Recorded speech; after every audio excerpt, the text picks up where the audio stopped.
Hello everybody, welcome back to my channel This Way. My name is Diana, and on today's video we are going to be talking about differences and similarities about flying as a flight attendant and flying as a regular passenger. I hope you like this video. Please give it a thumbs up. Please comment down below if you have any suggestions for future videos, or if you have any feedback or just anything you might want to say. And also please subscribe to this channel. Thank you so much, and let's begin.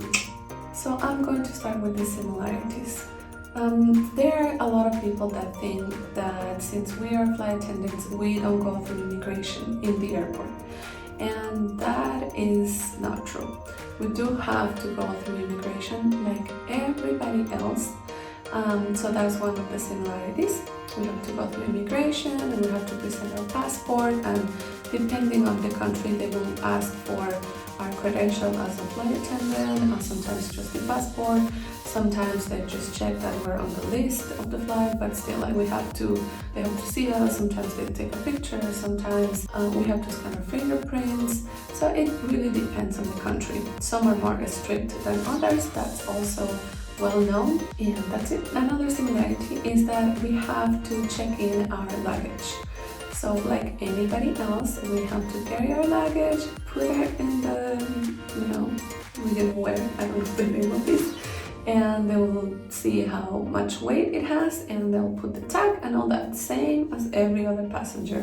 Inside the aircraft, we can only have our carry-on. So it's the same for us as it is for the passengers. Another thing is that we can only have liquids that are 100 ml or less, and it depends on the country. Sometimes they will give you a plastic bag to put every liquid thing. Gel as well counts, like all the hand creams, everything. So it will be like this. Now my bag is almost empty because of course I have the basics, which is the alcohol, like the sanitizer. But I've had this bag fully packed, and it can only be this bag. If I have more products, I cannot take them. So those regulations are applied same for passengers than it does for us flight attendants, and also flight crew, meaning pilots and first officers. We don't have any advantage on that. We cannot carry a big bottle of water or something like that. Not allowed. And then also drug tests. Of course, they will always check. It depends on the airport as well, because some are considered as red zones more than others. So in some airports they have even the service dogs that they use to do the drug test, and some countries are more advanced in this than others, so they have more advanced techniques and more advanced tests and all that. So we go through those same as any other passenger. I remember once in Germany, I think, they had this piece of paper. It looked like any piece of paper, and they would put that in my palms, in the back of my hands, and in my purse around, and in my carry-on as well. I think if it turns turquoise, it means that I have drugs, and that's it for me. Straight to jail. I don't even know why I am saying all of this. So those are some similarities. Now let's talk about the differences. To begin with, I think this is one of the biggest differences, is that when I am operating a flight as a flight attendant, I don't need a visa to any country, or at least the countries that we're flying to. Damn! So that's really nice, because for me, coming from Ecuador, I do need a visa for a lot of places. For example, the most common ones are Europe and the US. So if I am traveling as a flight attendant for the US, I will need a visa, which is the unique case.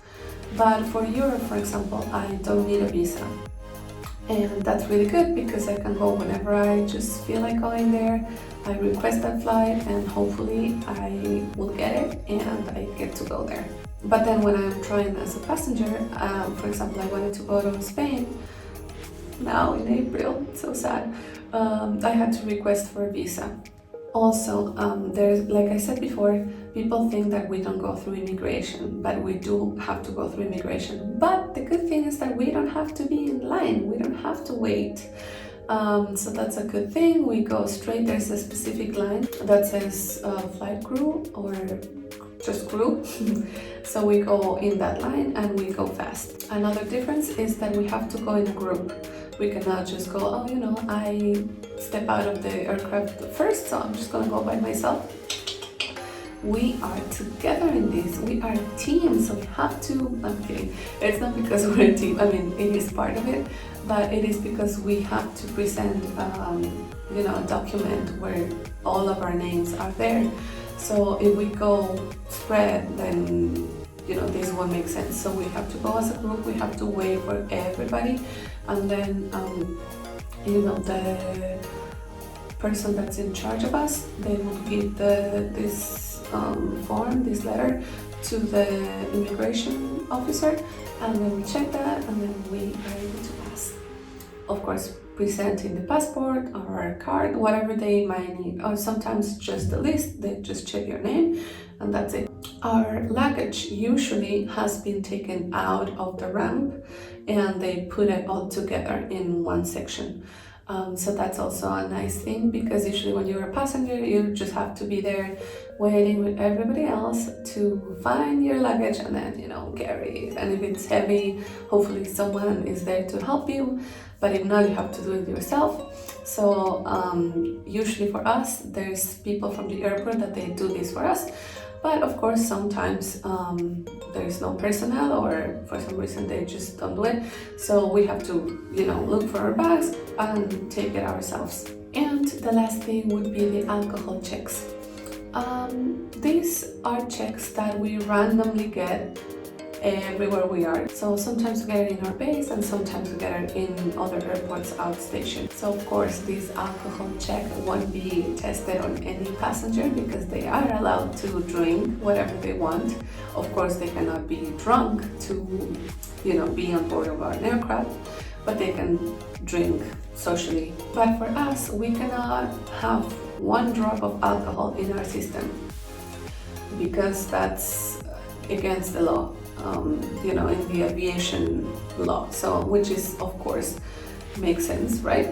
We have to take care of so many people on board that we have to be clear from all alcohol. So that's one thing that it's different as well.